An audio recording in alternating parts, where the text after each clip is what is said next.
You don't scream out loud when you're paying your bills, you know? You're paying Yeah. your bills in silence. And you send your kids to school in silence. Wow. You know, and when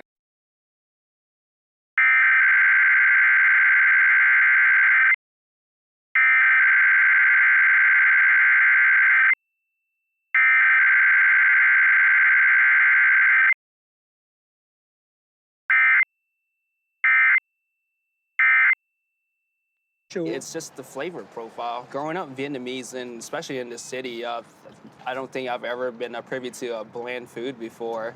You know, so everything that you try here, it's just sort of a kick to the taste buds. What do you think it's about the city? Because it doesn't really matter whether it's Vietnamese food or the food of New Orleans. It's always flavorful. It's always delicious. It's always pushing for bringing in different types of culture. Like, what do you think? Is it in the waters? What do you think it is in the water. We drink a lot.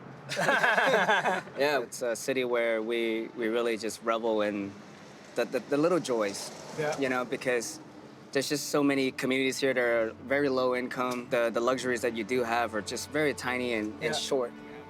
I think the story of the Vietnamese community in New Orleans is a story of two tales. Make it even more beautiful. One, and the stronger. Vietnamese community staying strong, sticking together to carve out this place that is theirs.